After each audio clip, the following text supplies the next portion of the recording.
전북방송이 연말을 맞아 올해 각 지역의 이슈를 되돌아보는 시간을 마련했습니다. 지역별 올 한 해 5대 뉴스를 전해드릴 텐데요. 정읍지역 역시 다사다난했던 한 해였던 것 같습니다. 특히 민선 8기 출범 초기의 추진 동력이 발전적인 변화를 이끌어낼지 주목되고 있는데요. 전북방송이 선정한 올 한 해 정읍 이슈를 정명기 기자가 소개합니다. 정치자금법 위반과 직권남용 권리행사 방해 혐의로 재판에 넘겨진 유진섭 정읍시장.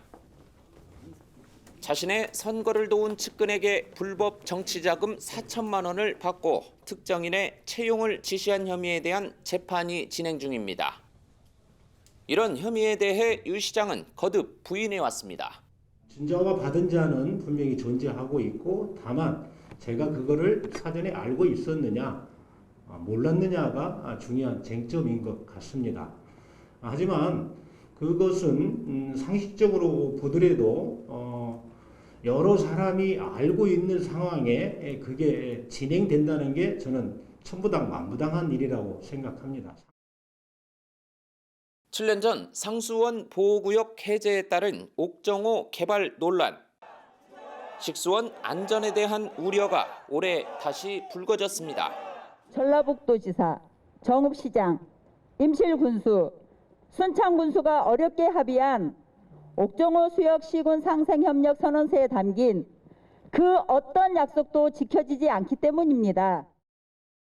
겨울을 앞두고도 사라지지 않는 이례적인 녹조 현상도 정읍 시민의 우려를 더 키웠습니다.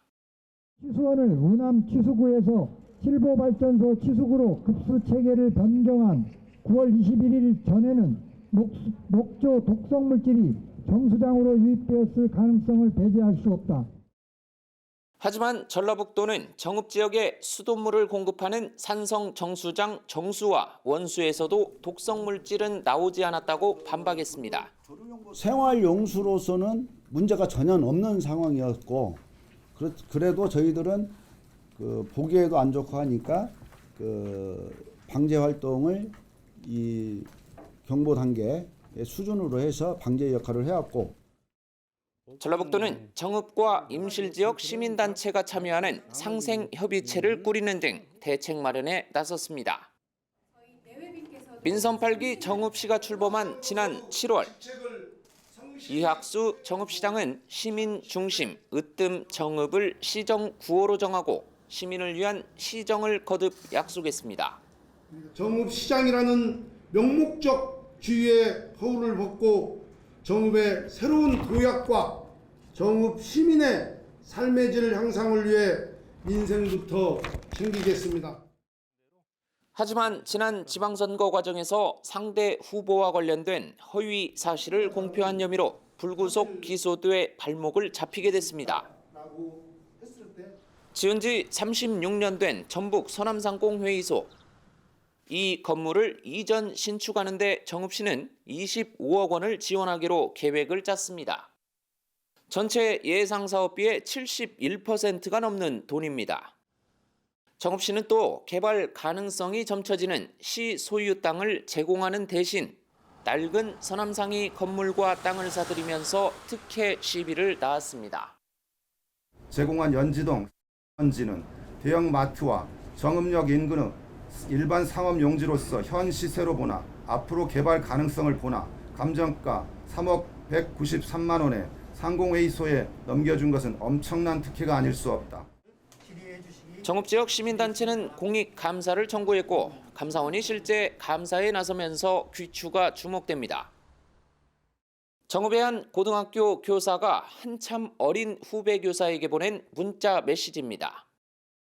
욕설 섞인 폭언을 서슴지 않는가 하면 심지어 남성의 신체 주요 부위가 도드라진 것으로 보이는 사진도 보냈습니다. 이 교사가 지난해 9월부터 9달 가까이 후배 교사에게 보낸 문자 메시지는 수천 통에 달합니다.